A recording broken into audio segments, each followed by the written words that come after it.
Assalamualaikum warahmatullahi wabarakatuh. Ini saya awali materi yang Jumat lalu yang mestinya saya sampaikan, baru bisa saya share dalam dekat ini. Ini materi yang nanti akan teman-teman kerjakan pada saat ujian UAS besok ya. Tapi setidaknya nanti saya tugaskan buat teman-teman untuk membuat note catatan kecilnya agar nanti memudahkan pada saat pengerjaan UAS-nya. Audit atas rekening ekuitas.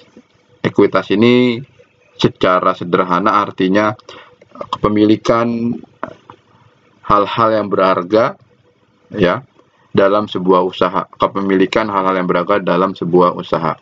Wujudnya itu bisa uang tunai atau non uang tunai. Berarti kalau non uang tunai, ya dia bisa peralatan atau perlengkapan atau persediaan. IAI membahas tentang ekuitas di dalam SAK. Bagian hak pemilik dalam entitas harus dilaporkan sedemikian rupa sehingga memberikan informasi mengenai sumbernya secara jelas dan disajikan sesuai dengan peraturan perundangan dan akta pendirian yang berlaku. Jadi di dalam pelaporan ekuitas yang ada di laporan keuangan itu sumbernya harus jelas, kemudian keterangannya pun juga harus jelas.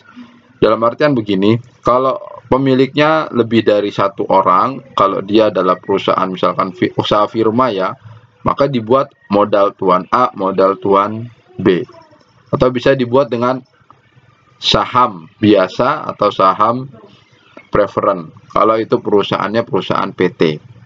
Nanti akan kita coba simulasikan ya teman-teman. Berikutnya, di dalam pendiriannya, modal itu ada dua hal ya, modal dasar dan modal ditempatkan. Modal dasar ya berarti modal yang membentuk usaha tersebut. Contoh, modal dasarnya 100 juta ya. Kemudian yang digunakan 50 juta, ya berarti itu yang modal ditempatkan. Ya. Kemudian modal yang berasal dari sumbangan dapat dilaporkan sebagai bagian dari tambahan modal di store. Itu kalau yang maksud dari modal yang sifatnya sumbangan. Jadi modal itu sebetulnya ada yang dari si pemilik, ada juga yang sumbangan. Kalau sumbangan kan berarti dia sifatnya tidak diakui sebagai bagian dari pemilik. Tapi kalau modalnya modal dari pemilik, nah maka itu disebut sebagai misalkan modal tuan A. Kemudian saham yang beredar yang dibeli kembali, treasury stock, ini untuk perusahaan terbatas. Kemudian premium, agio, dan disagio, ini kalau ada kelebihan dari harga saham atau kekurangan dari harga saham. Cuman ini juga lebih gampangnya kalau disertakan ilustrasi. Nanti ilustrasi yang saya gunakan itu ilustrasi yang sederhana, usahanya adalah usaha bersama.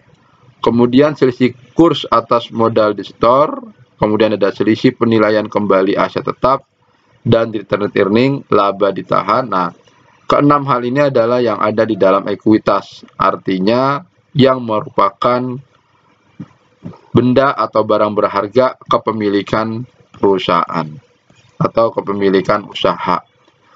Tujuan audit secara umum itu yang pertama adalah untuk mengetahui internal control.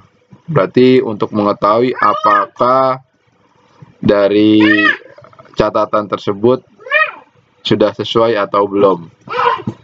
Berikutnya, struktur modal sudah sesuai dengan akte pendirian. Jadi gini, di dalam akte pendirian itu dijelaskan siapa saja para pemiliknya dan harta apa yang disertakan. Nah, maka di dalam penilaian neraca pendirian itu apakah sama dengan akte pendiriannya? Nanti kita coba diilustrasikan ya. Kemudian apakah setiap perubahan pada return earning didukung dengan bukti-bukti yang sah?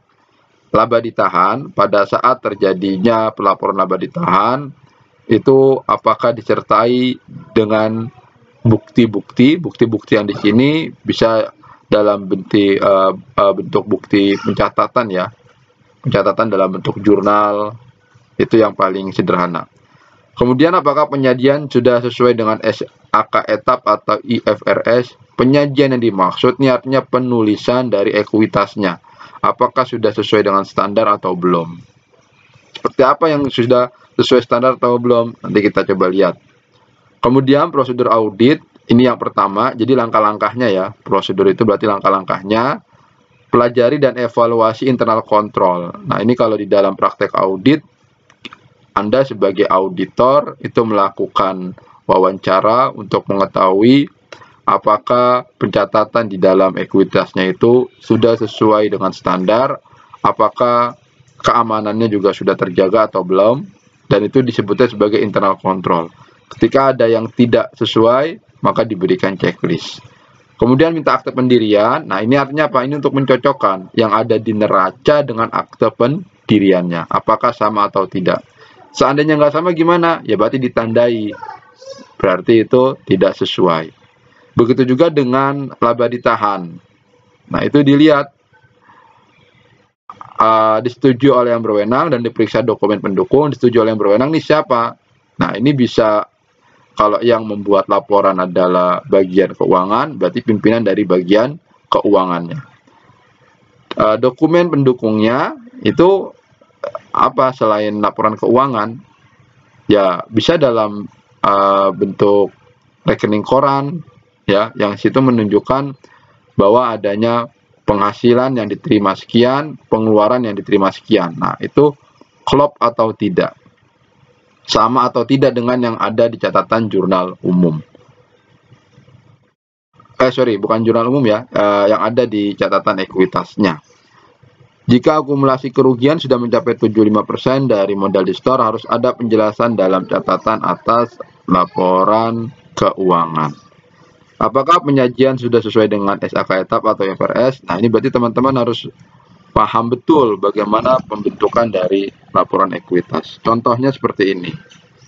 Ya, kita akan coba. Nah, catatan tambahan ini bisa kita sebut sebagai isi dalam akta pendirian usaha.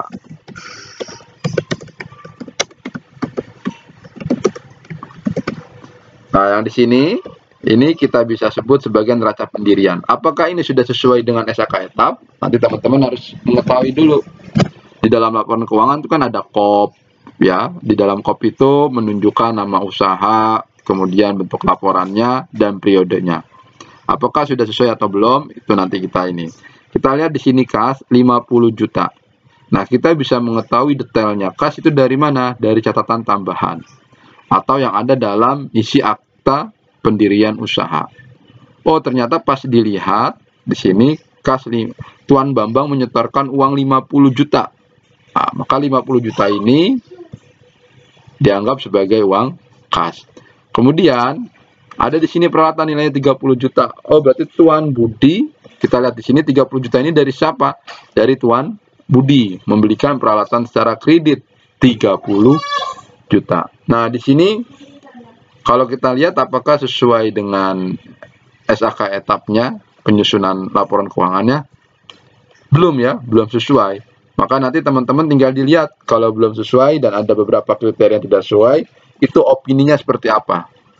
Jadi tugas yang saya berikan di catatan yang ini sebagai notes teman-teman, itu tuliskan opini auditor beserta kriterianya ya. Kemudian setelah itu tuliskan pembetulan neraca pendirian berdasarkan SAK etap. Kalau saya tuliskan di sini, ketikan usaha dagang, ya, usaha dagang ABC